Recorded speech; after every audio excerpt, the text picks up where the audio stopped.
to the Poetic JustUS Podcast. I am your host, Jen. Thank you guys so much for tuning in. This is the first of many to come.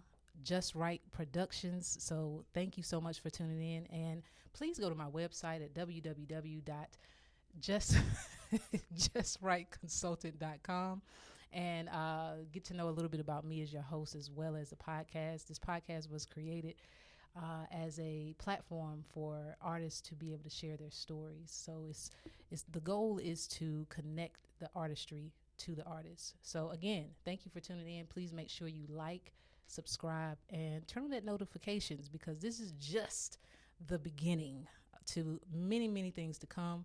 So stay locked in. And today I am so blessed to be in the presence of Miss Her Black Hand herself, Miss Alexis Lawson. How you doing? I'm doing good. I'm so excited. Listen, you got me feeling like a celebrity. Yeah, you are, girl. You are. What do you mean? Thank you. Please. I'm trying to be.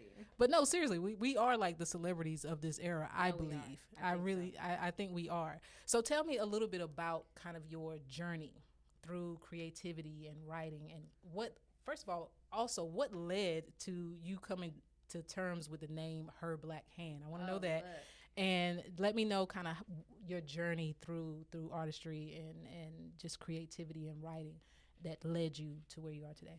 Yeah, so I guess I would say I started writing in like 8th grade. We had a speech writing contest in my English class, and it was an assignment.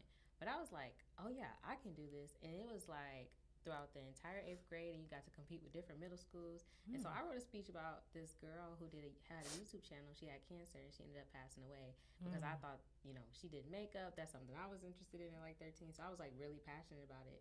And I made it to a couple of rounds. I didn't win, but I did make it to a couple of rounds. And so when I went to high school, I had this really young English teacher.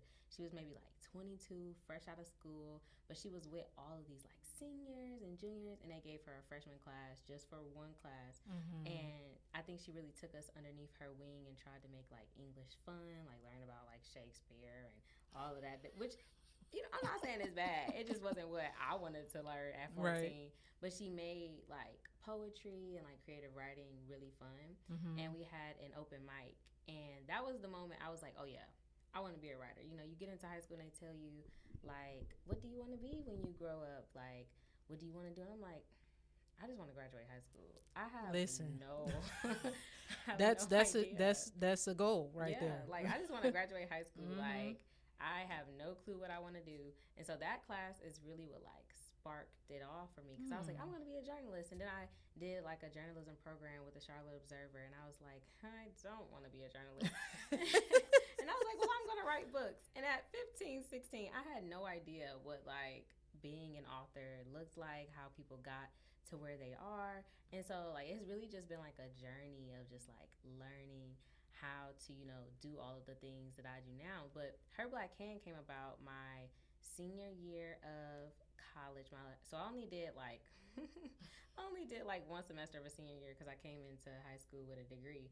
And so I published my book that last semester of college, and I needed an Instagram because I was like, I have to promote my book somehow because I have been so scared to like put myself out there because I was fearful that somebody was gonna like steal my work or like plagiarize. I was so terrified, but I was like, I have to get it out there somehow. And so I had gone through like so many different names, and I had ran it by a couple of my friends. I ran it by this dude I was talking to at the time, and he was a really creative person, so I like took his opinions and like his feedback really seriously. And it was the only name that he did not like. So I was like, yep, I'm going to go with it. I was like, that means it's the best name. If you don't like it, that means it struck something inside of you. And so I just took it. I was like, Her Black Hand. I do so much. I'm more than a writer. I'm an artist. I'm a creator. I'm a person. I talk a lot with my hands. I was like, Her Black Hand is like an embodiment of everything that I do. And so like it really wasn't until like last year where people was like, oh, Her Black Hand. Her Black Hand. I'm like, oh, that's my name? Okay. And so I guess it just kind of like took off from there. Yeah. No, I like that because I felt like that's what I got from it. Yeah. You know, when you talk about her black hand and the things that we put our hands on. Yeah. You know, so I think that's beautiful. So I did some research. Okay. And so one thing you just mentioned to me though was that you came in out of high school as a basically in college, right?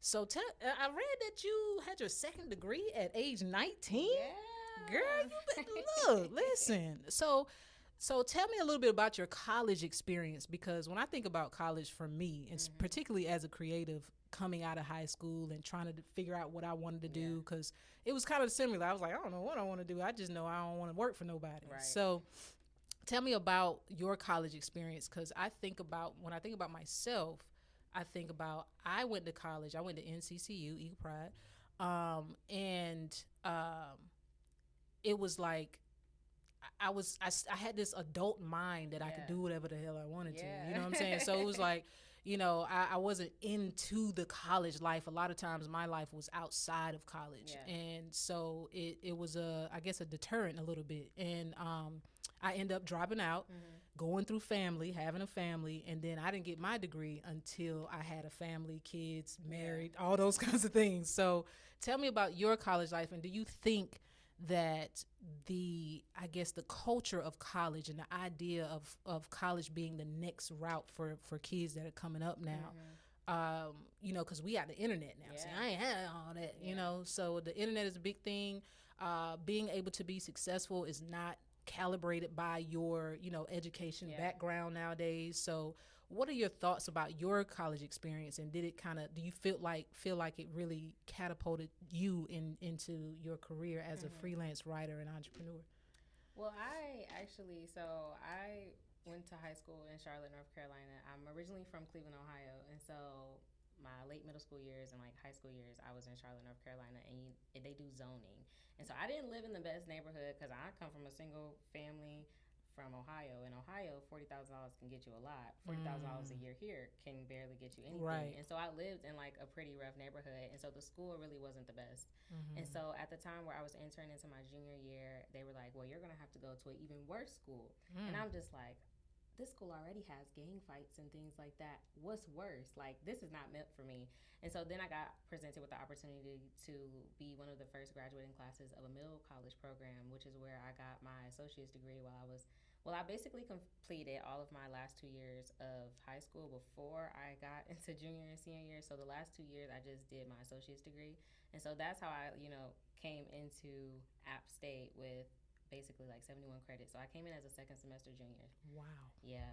So I only beautiful. I only had 3 semesters of college, which, you know, now that I've been out of school for a little bit, I definitely have had time to like reflect on what that experience was like for me. At the end of the day, I definitely wouldn't recommend it to people, only because, you know, now I'm 22 years old. I don't really have a lot of friends because, you know, all of my friends just graduated college. So they're, you know, they're still trying to figure out where they are. I'm like, well, I'm trying to buy a house. I'm thinking about starting a family. I'm thinking about all of these things that people my age aren't thinking about because I was basically in college at like 16. But like, it was so expedited that I didn't really get to take like those exploratory classes that everybody else got to take. I didn't get to take like, you know, the little arts classes or the yoga classes. I had to strictly take those senior seminar classes. I had to take those mandatory like WIG classes that everybody in that major got to take. I never got to take any classes to figure out if I wanted to do something else. It was like whatever you determined when you applied is what, you know, I had to go through with. And with the scholarship that I had, you know, I didn't really have that much wiggle room to, you know, extend my time because I would have to pay like time and a half. And, you know, I was already not being able to afford college without that scholarship. And so I don't think that, you know, college is necessarily the route for, you know, the upcoming generation. If I had a choice, I wish I could have taken a year off after, you know, graduating college and even maybe going to a trade school, getting a certification from the community college that I went to, because I am an advocate for community college. I learned so much more at community college than I did at, you know, App State. You know, they have some amazing programs, but when you want to have an arts career, I don't think that the world is ready to put out working artists in action. They don't have, you know, the programming, the teachers, the professors, the incentives to, you know, set us up for success unless you are, you know, a white person who they see already doing it or have those connections. It was very hard for me to get an internship to, you know, have that magazine experience, that editorial experience. And so my internships in college ended up being social media because it was something that I just enjoyed and I had something to show for it. I didn't have to depend on somebody's name being written on my resume. You know, it was something that I could build on my own. And so, you know, that kind of catapulted me into, you know, content creation and freelance writing and just, you know, a lot of the things that I have learned about like freelance writing and publishing and pitching have literally been from like trial and error, watching YouTube videos, like reading tweets for hours on end, trying to like absorb so much energy because it's so hard to get people like on the line and talk about like what do you want to do or like what's your next steps. And I think, you know, that's something that I really need right now. I'm like, okay, I have made it this here on my own. But now I need, you know, some guidance, some mentorship to, you know, get me to that next place because I don't have, you know, an MFA. You know, I did consider pursuing my MFA after I graduated, but I was 19.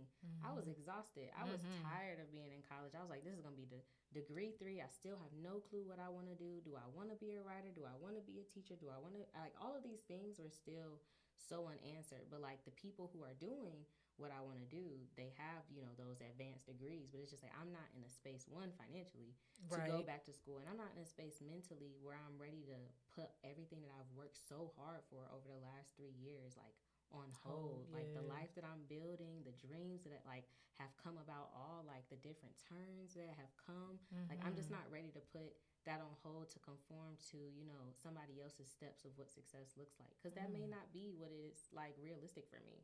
And so I definitely think that college is, you know, not guaranteed in everybody's life. I always recommend community college, a certification, trade school even. Like these jobs are not hiring for that degree. They're hiring for the skill. And it will save people so much time and money and just like stress and just like feeling like failures if like we presented kids like that option to just, you know, pick a different route. Like my brother, he does not want to go to college, and I'm all here for that. Like if you know that's not what you want to do, okay, I'm not here to force you into something that's going to make you miserable. I'm here to set you up for success. Let me provide you with a different option to get you where you want to be. He doesn't have to go to college to be a manga artist, but I can get him into some arts programs that can help him be a manga artist. And so I think that, you know, this generation, the next generation of kids, you know, coming into college, coming into high school, they definitely have the advantage of seeing people who look like them, their age, sometimes younger than them, doing things that like their parents and their older siblings, you know, didn't do. I agree with that 100% because I think about my son. He's 16 now. He's actually going to be 17 this week. Oh, look, on the January 20th. Yep, Aquarius season in the building. Just I don't know how I managed to give birth to an Aquarius. It's the weirdest thing to have 2 Aquarians in the household. Look, you got 2 of them. So no, I'm Aquarius too. My birthday is the 29th. So, but anyway, but yeah. So, but I tell him too, like, you know, he has so many options. You know what I'm saying? Like it doesn't.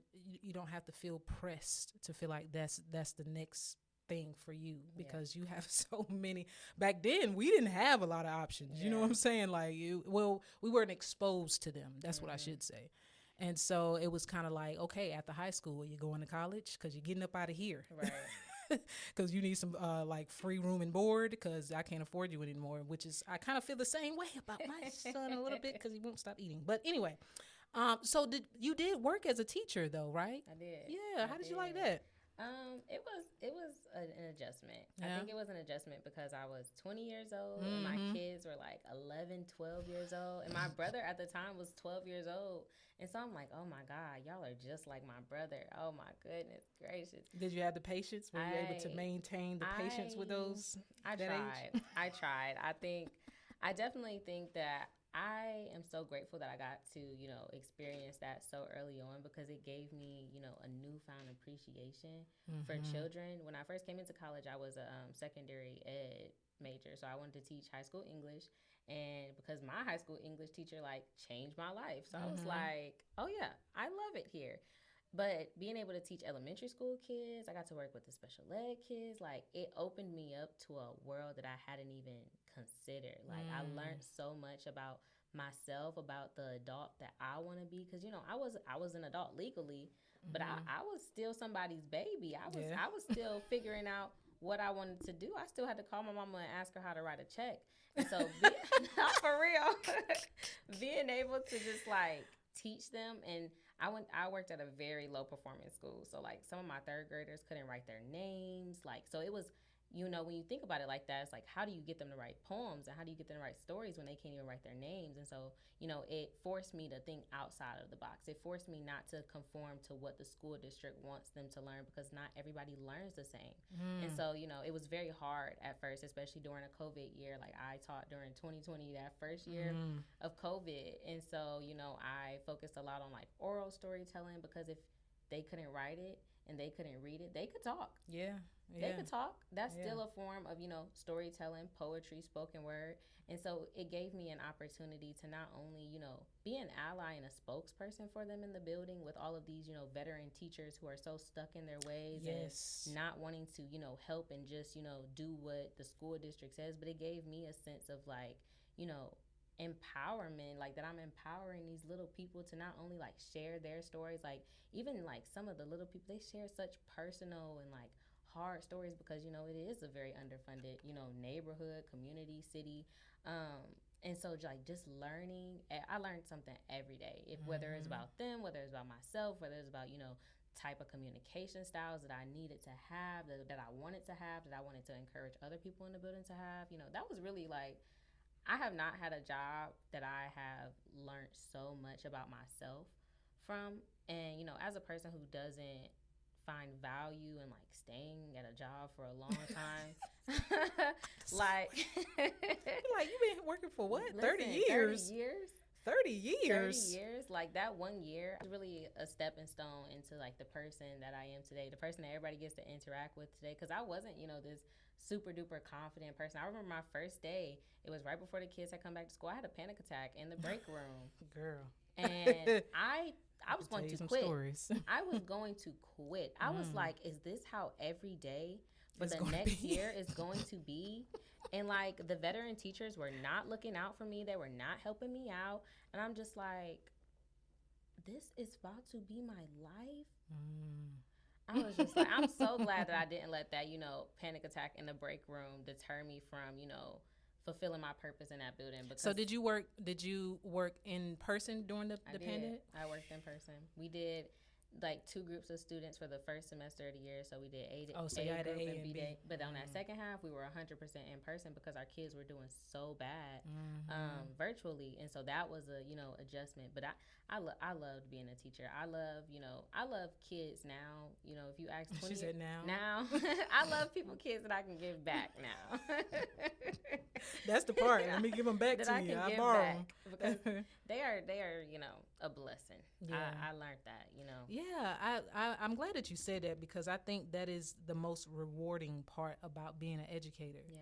Is being able to impact, you know, the innocent, you know, the ones that are a sponge, you know, and they're looking for something. Yeah.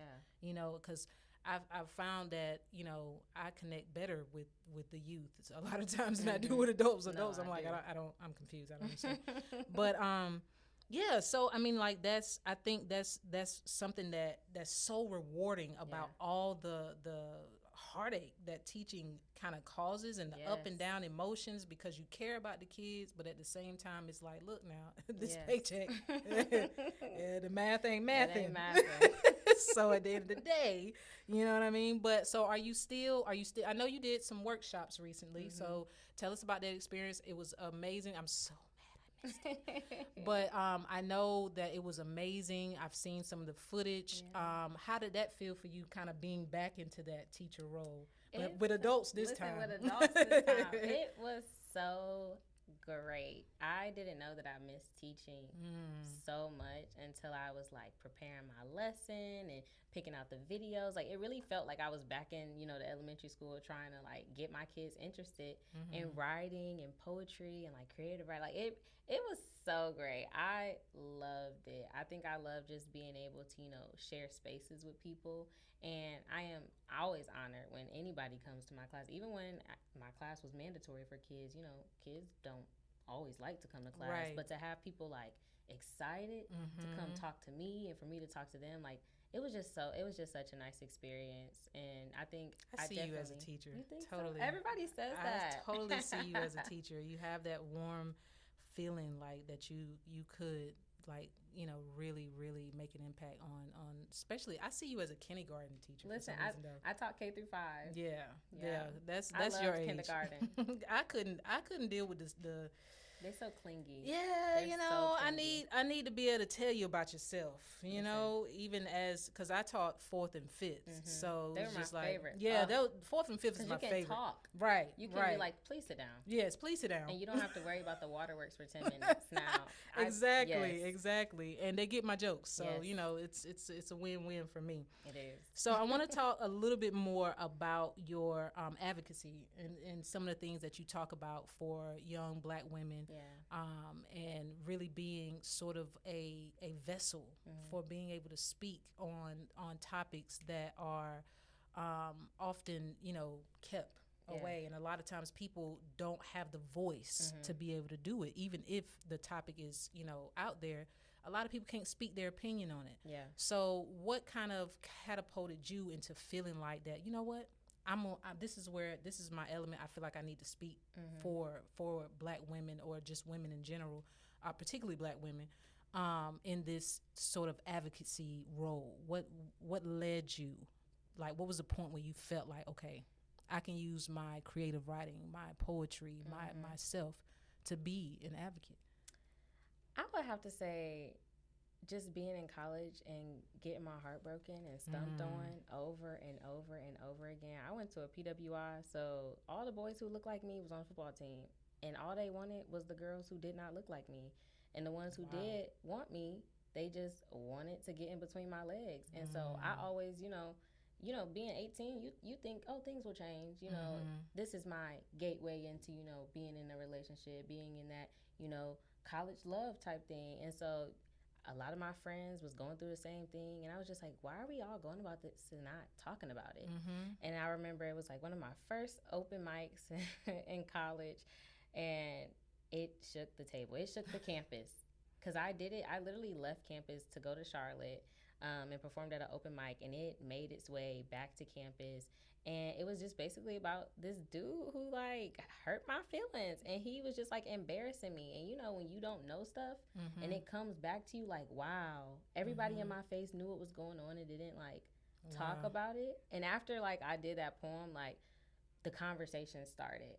And so then I got more comfortable, because college was a really hard time for me. I, you know, was 19 trying to figure out my next steps in life, and like my friends were just like leisurely having fun, and I was depressed. I remember my first spring break, I did not go home. I stayed in my dorm in Boone, North Carolina, and that was like the first time that I really like was like, something is wrong.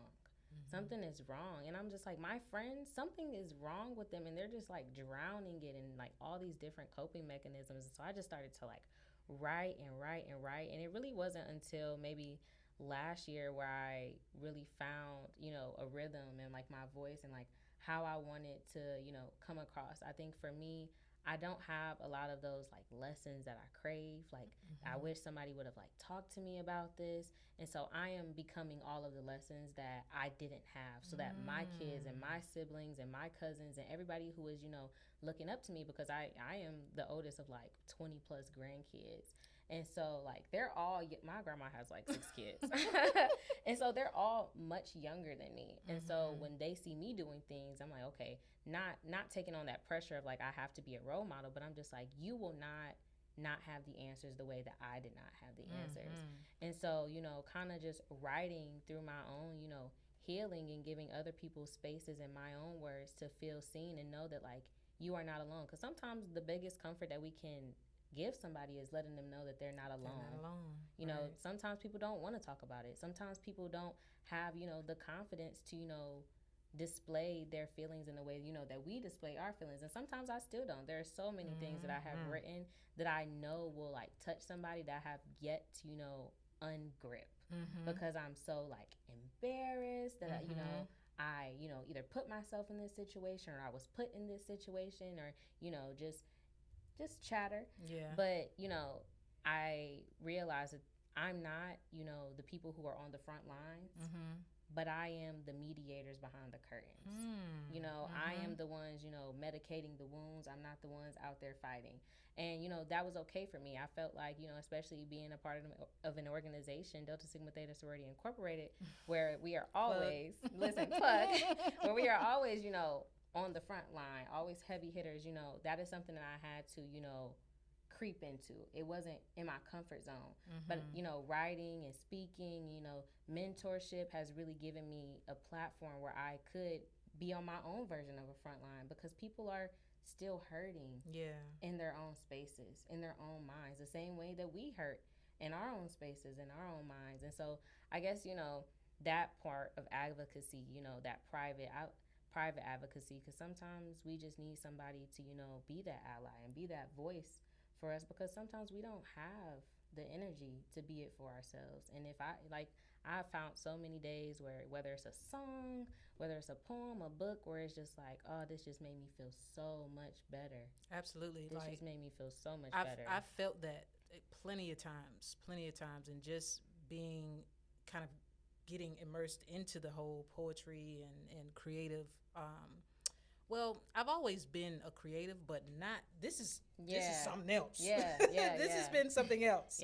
So, and I found that a lot of that is was inspired me. You know, just seeing so many other people having that, you know, gumption to really just speak. You know what I'm saying, and say, because a lot of times I couldn't say it. It was like, wow, that's so true. You know, like I can relate to that. And I think you're right, that people are looking for that on a constant basis. And now with the, you know, like I said, the internet being one of those things, that stuff is available now. And so it's I think it's something that everybody should be really looking into, because there's so many other things too, you know, that kind of that overshadows those good things that we're doing in the community. So the more we strive for the goodness, that kind of outweighs the bad. Tell me about, I heard you say, we're going to talk about relationships a little bit. Okay. So I heard you say that, you know, it kind of spurred the poetry, or your, you know, wanting to speak out, kind of spurred from your experience with, I'm going to say, dating. And so tell me a little bit about love, and what does love mean to you? Like, not only just love, like how do you define it, but particularly Black love. And do you think there's something more specific? Like, do you think it's a little different? Yeah, I do think it's different. I think I'm glad you asked that, because I'm in such a great space to give, you know, an answer from a healed place, and not from, you know, those traumatic places that we write poems about and that we journal about, that we just can't seem to, you know, let go. I think for me, and at least in this season, because I am always changing, love to me is freedom. I think there is no example of love that should make me feel like I'm bound, small. Girl, you about to make me. Like, there is no love that will enter my life that will ever make me feel like that again. And I think, you know, being in such a great relationship, and I'm so grateful for my relationship, but I'm not grateful for my relationship because of, you know, the romance and like the conversations that we have around, you know, Black love. I'm grateful for it because of the friendship. The room to grow, the room to change, the freedom to just be who I am, whether it's messy, whether it's like composed, whether it's rigid, in all my unsavory forms. I am loved verbally, emotionally, physically, mentally, I am cared for. Girl. Like, and that is, I think that is something that we try to dig out of everyone. And I think that's sometimes why we get our feelings hurt, because not everybody knows that you need that kind of love, because they're giving you an example of love from a traumatic place. Their example of love has come from a place of lack. And I think, you know, even now, sometimes I have to remind myself that, like, you're not in the place that you were hurt. So you can't respond in the place that you were hurt. But I definitely think that Black love, you know, I think it's a little something extra sprinkled in there. A little season. I think it's a little extra sprinkled in there. And I think I have such a passion and just like, for it, because I have been in so many spaces in my life where I have just been undesired and unwanted, even though I know that I'm gorgeous, I'm smart, I'm intellectual. Like, I know that I have everything that makes up a strong, beautiful Black woman.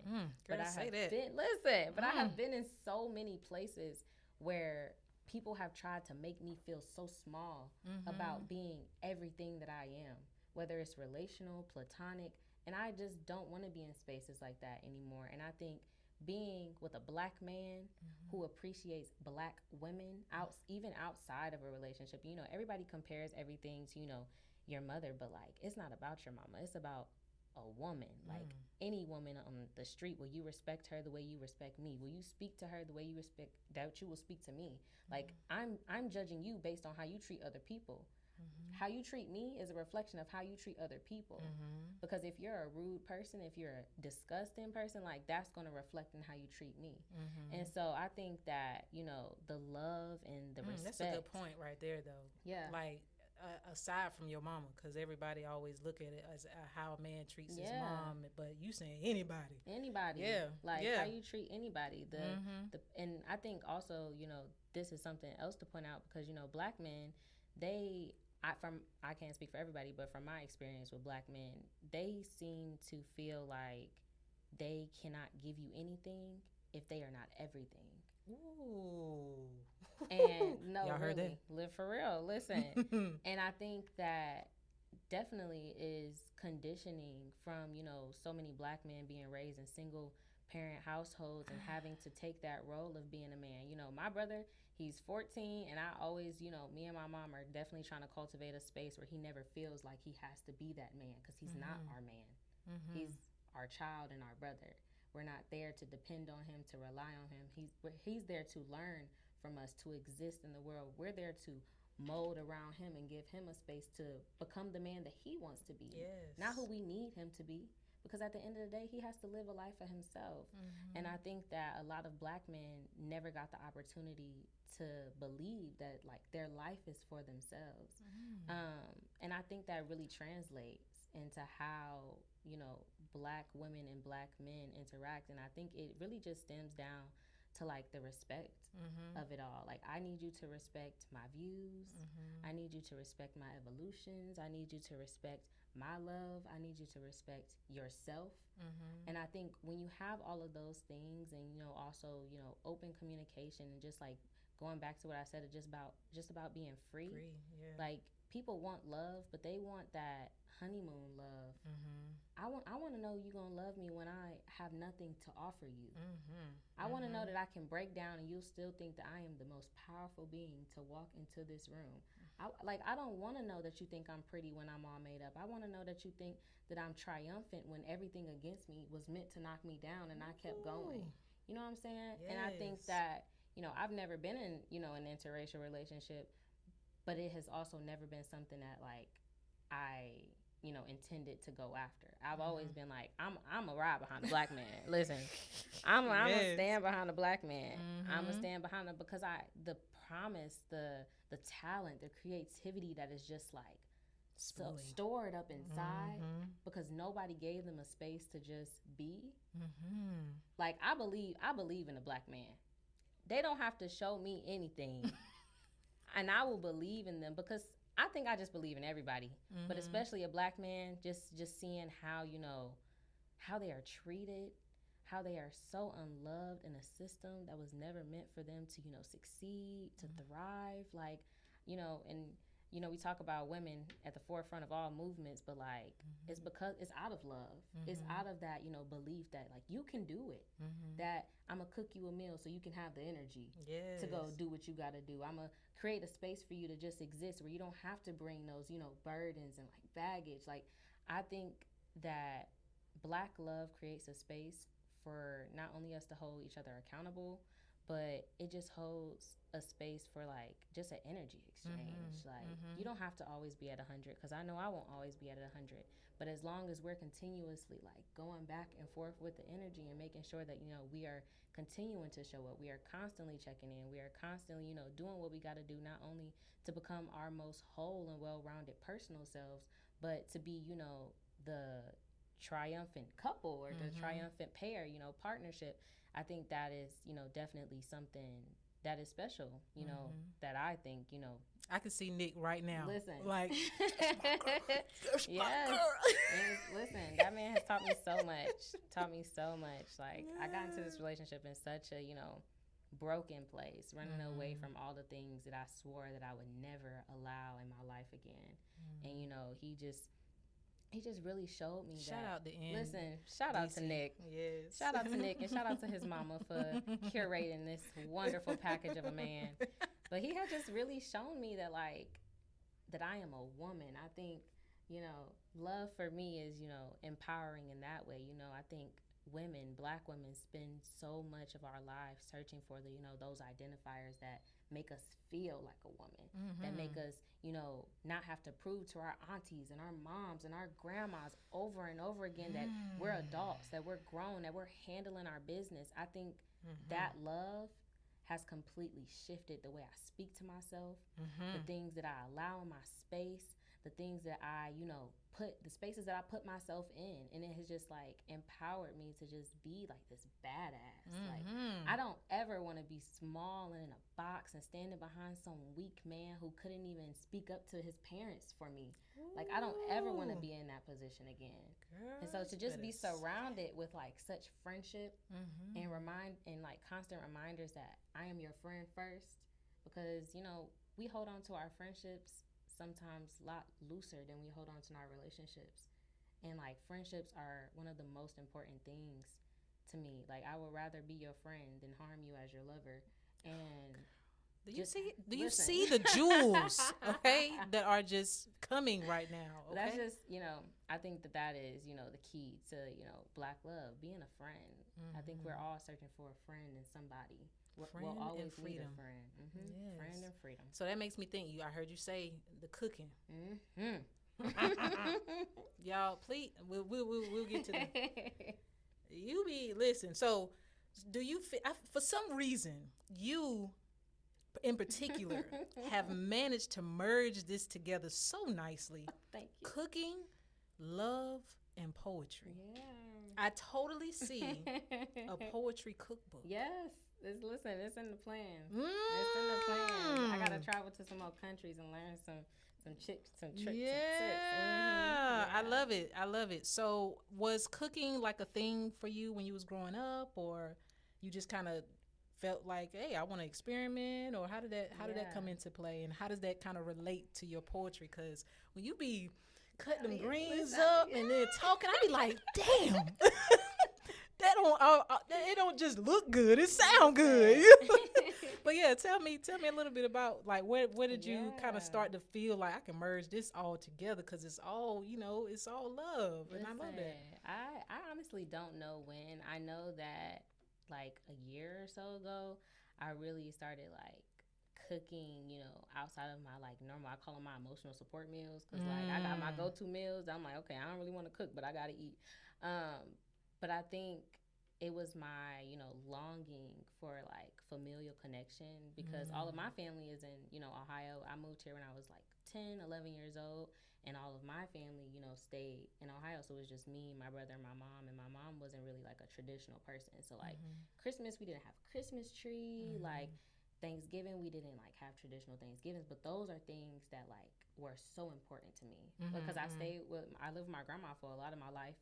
And, you know, my grandma always had a cake on the stove or something in the oven, or always inviting somebody over to the house for some meal. And that was something that, you know, as I, stepped into my own, I really wanted to cultivate in my own life, because that was something that was important to me, that made me feel loved when I felt uncared for and unloved by my own family and my own friends. Mm-hmm. And so I really, started to cook to make myself feel better. Mm-hmm. And then, I tried doing, different things outside of my comfort zone. And I was just like, I'm going to take some of the stuff that I've like written about food and try and like cook the things that I'm writing about. So like, not only can you have that like visual aid of like, this is the meal I'm talking about. This is the meal I know you remember. I know your mama made it. I know your aunties had it. But like, not only that, but here's the, accompaniment. Like, let me tell you how it feels to me. Let me tell you how the onion sizzles in the pan for me. Let me tell you how I'm waking up in the morning in my kitchen with my house shoes and my shorts on. Like with my bonnet on, with my gospel music on my Saturday morning. Let me show you what that looks like for me. And so, food has really been the gateway of, reminding myself that, I am cared for and I am loved, because even in the moments where I'm not, feeling it, I have to remind myself that, feelings are not fact. And, I can't expect everybody who is also in their own personal lives to be present for me the way that they have always been, because, I can't be present for a lot of people and a lot of things the way that I have always been, because our lives are changing. And so, food, I've always felt it as a love offering. My mom was always like, we fight. You want to go get something to eat?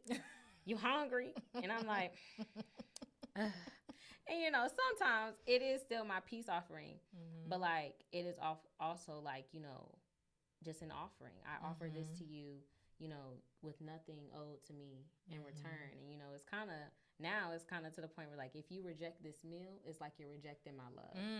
So I used to couldn't stand that. You ain't eating. Listen. What you mean? What you mean? Yes. Oh, I already ate. No, you ain't. Eat again.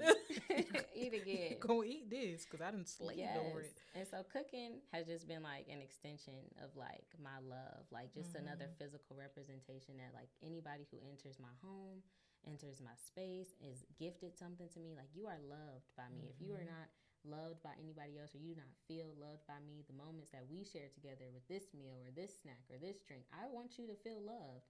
I don't care what you came into my house carrying, but I want you to leave feeling lighter. I want you to leave feeling fed at home. Like, I think her Black Hand, Alexis Lawson, like, I want people to leave me feeling like they had a piece of home.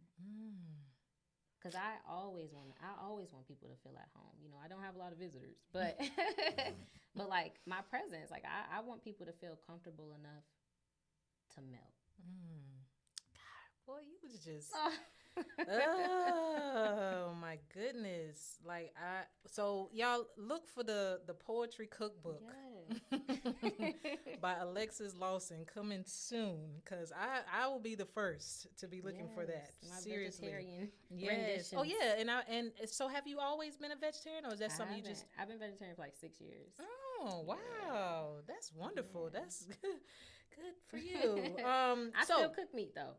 I still cook it though. I cook meat for Nick. Oh, okay. So he's not a vegetarian. He's a part-time vegetarian. Okay. Whenever you feel like it. Yeah. Okay, got you.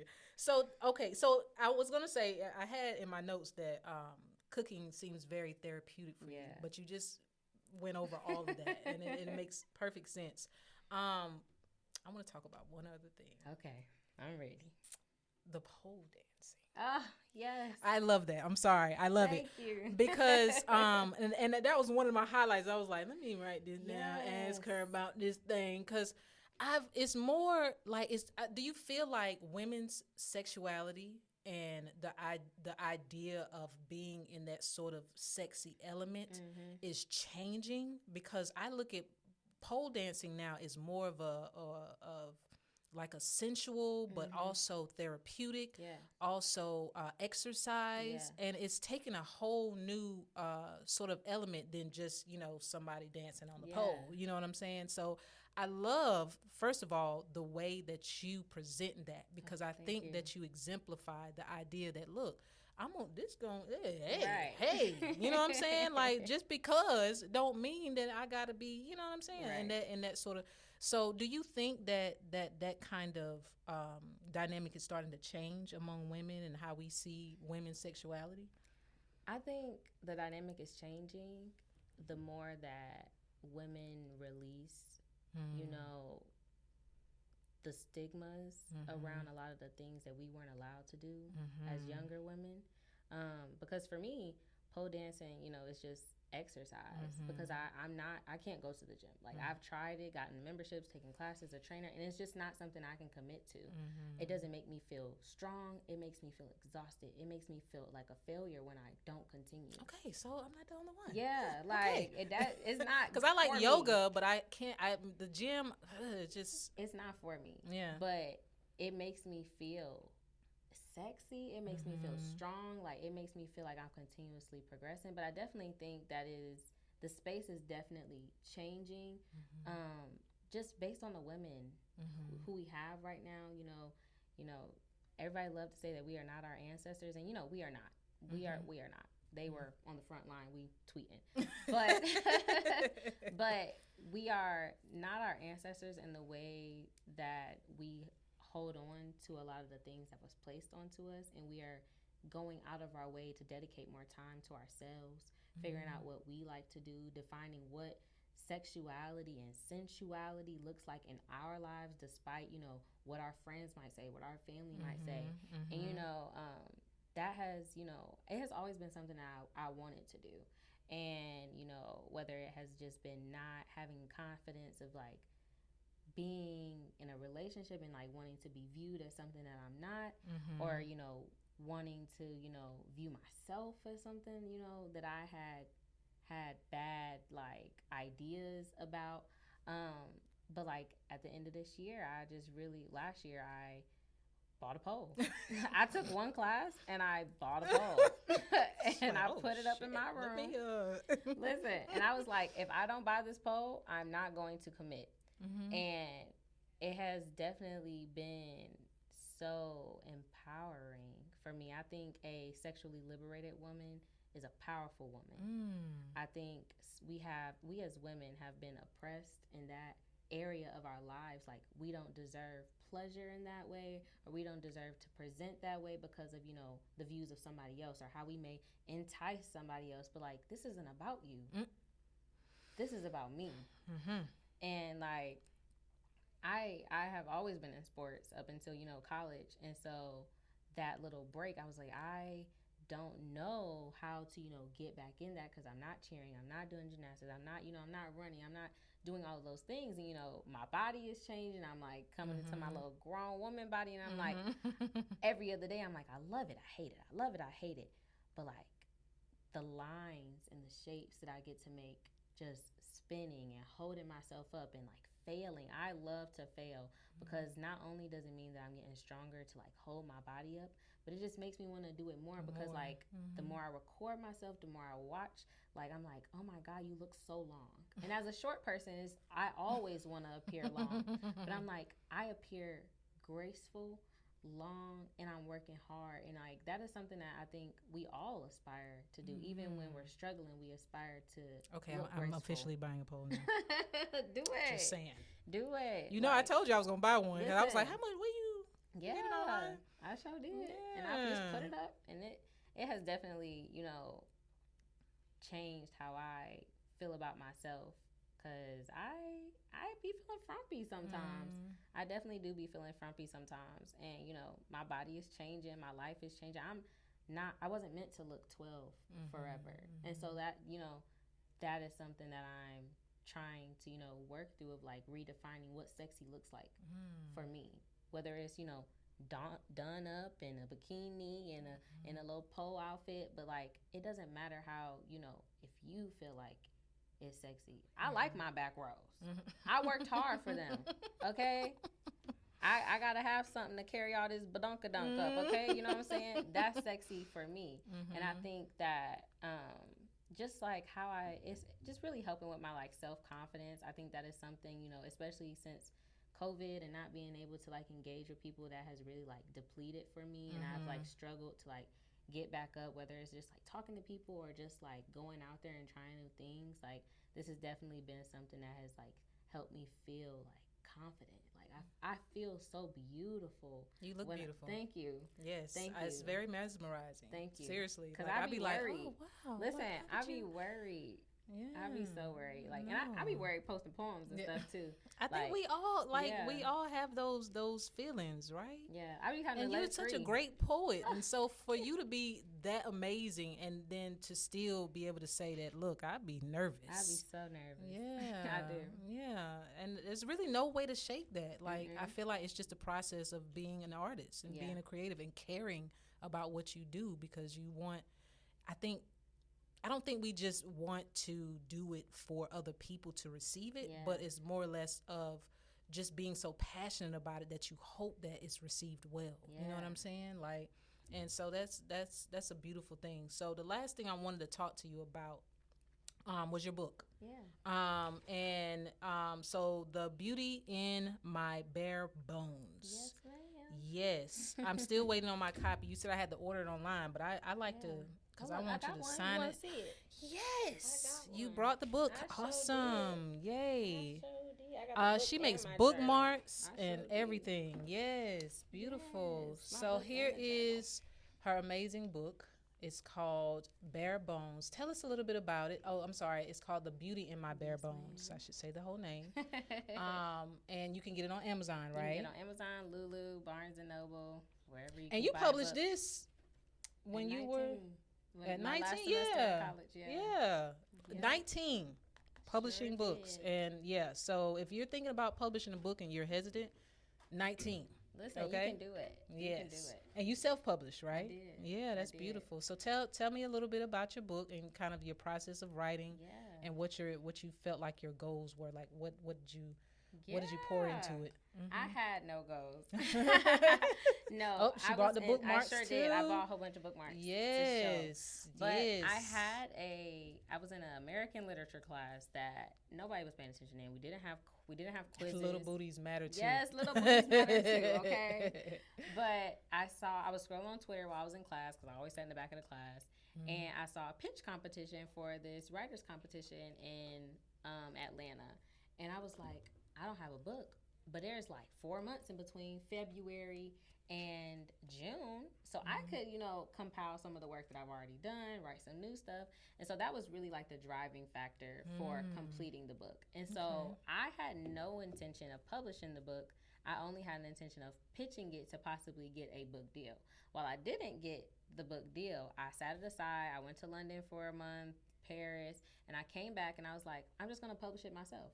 I took the time to not only create the cover, to get the copyright, to, format all of the books the way that I want to format them, get them edited up, I'm going to publish it. And so I started doing like so much research about like what's the best company to publish with, how do I get royalties, and I was never going to sell the book. I was never going to sell the book until like my sisters was like, oh, we want a copy, let us buy a copy. And I was like, you would really buy my book? I literally just wanted it for like my own personal fulfillment, to say that I did it. And so, I published the book, and I published the book like the same week I made Her Black Hand Instagram. Wow. And Her Black Hand Instagram was the first like social platform. Now I have like all the social platforms. And so like this book literally like was like the catalyst to like my writer dreams, because this was like I felt like I was a writer. I felt like, even though it was self-published, put that author next to your name. I felt like a big deal. And at 19, it's the same color my name. At 19, I was like, I'm doing it. And then like, and she has a journal too. You guys, I do. with and prompts. so That's beautiful. the finding the beauty in My Bare Bones is the complement to Bare Bones, and so it has 103 writing prompts to match the 103 poems in the book. Because one thing I really struggle with. So then that means you got to buy them together. Yes, you can buy them together. They're on Amazon, Lulu, wherever you can buy them. But I always struggle. Set you right. Yep. I always struggle to find writing prompts. And I am not a consistent journaler. I have been this year, which is something I've been trying to get better at, just like releasing and like starting my day and ending my day, just like not holding on to so much, because I'm tired of being so heavy. And I was like, I know other people are tired of being so heavy. And so I was like, yeah, I'm gonna do a writing prompt for each of the poems, because not only had time passed and I was no longer in the space of Bare Bones, that I could really like reflect back on like, why did you write this? What spaces were you in that made you write this, and like really like write about them. And so like I took like a couple months of just like writing through the poems that were in bare bones to see like how I felt about them now. Like, as a real adult, outside of those, you know, situations, outside of those situationships, how do you feel about them? And I was like, you know what? Somebody else need something to write about. Somebody else need to unpack something that they, you know, don't want to talk about in the privacy of their own journal. So I'm going to make a compliment to, you know, the beauty in my bare bones, because there's beauty in all of us when it's all stripped away. We're the same. We have the same scars. We have the same dents. We end up in the same places. So, you know, I think it was just for me giving myself a platform to stand on when everybody tried to, you know, put me 6 feet under. And that's where, you know, the beauty in my bare bones, because I felt so bare. I felt so bare in those situationships in college. I felt so exposed, so embarrassed, so naive. And I was just like, I don't have to feel all of those things. And so the journal prompts were, you know, my exit out of that season. I no longer wanted to hold on to the title of the girl who wrote that book, but I was still very proud of her. I was still very, you know, inspired by her, like by her determination, by her courage, by her just willingness to share, even in spaces where she could have been judged. She could have been ridiculed. She could have been, you know, all of the could have been, should have, could have, would have, but I was just like, but she did. And so every time I think about it, I'm just like, I am proud of you. Thank and you. It's a beauty in seeing, you know, such a young spirit like come into yourself and be confident and just killing it. So thank you. I appreciate that a whole lot. Is there a poem that you would like to share? It's totally optional. You can completely tell me no, but I always offer it for anybody that would like to. So if you want, you could take a look in that camera right there and spit a poem for my audience. Yep. Okay, yeah. I'm going to do like one of the first spoken word poems I ever did. Okay. Because I always, this is my comfort poem. Like anytime I'm doing something leisurely, I'm like, yeah, run it back. All right. It's called, I don't know what it's called. Untitled. I watched your I love you transform into I'm in love with you and transpire into yeah, I loved you. All while I watched you smile as I witnessed your soul slip away from you. And you treat me like I'm something you wished you never met. But I'm the only one you can call when your life is hectic and a mess. So don't ever try and front for the crowd like I'm not the one who introduced you to your crown, picked your face up off the ground, had a way of turning things around for you when you were blue. Yeah, do you remember now? Because I see we like to forget the real ones who stuck around. I see we like to forget how we used to believe everything came so easily. Those old school butterflies played in my stomach used to make me flutter. Now they only make me feel queasy and uneasy about the way I carried myself. I am who I am because of how you made me perfect in your eye, changing at the speed of light, until I realized I was moving in the wrong direction. I couldn't stand the sight of my own reflection. I began to compare myself to a being who didn't compare to me, a melanin queen. I will never let anything come between myself and me. I will never let anything come between myself to make me believe that life beyond you was non-existent, because now it's time to resist it. The feeling of emptiness, it overwhelmed me and consumed me and took over my mind and left me with zero time to love myself, the person that was always supposed to come first. And the only thing that made it worse is that I never took the time to heal my hurt, always giving others the time that I needed, the time that I deserved. But you gotta move on and reflect on the lessons you learned. I learned that there would be no man without woman. And to always be open, but never too open, and to keep your dreams alive, but to never die hoping for something more. But it's okay to want more and to also be unsure, but to acknowledge all the spiritual power that you bore. See, I was blinded by love's cloak, but not anymore. I'm not just your average hookup or the girl you call when you're bored. I am a source of light. I come in many shapes and forms, but now it's time to transform. Thank you. Run it back. Run it back. Oh my goodness, man. Listen, Alexis, thank you so much. Oh, thanks for having me. Her black hand. I am so just really, really thankful for you coming in tonight. Oh, and I really enjoy this a lot. You guys, please make sure you check out Alexis Lawson. Tell them how does everybody find you? You can find me everywhere on Instagram, TikTok, Twitter, YouTube, Medium. If you want to read a little bit of what I write, search up my name in Google because I pop up now. I almost got a full page. You do. Her Black Hand. Her Black Hand. I love it. And you guys make sure you like and subscribe and share and turn on those notifications because we got a lot of new episodes coming up soon. You can also follow me at Jen_just_right. Thank you so much for tuning in and thank you so much for coming. I appreciate you and I'll see you guys next time. Bye.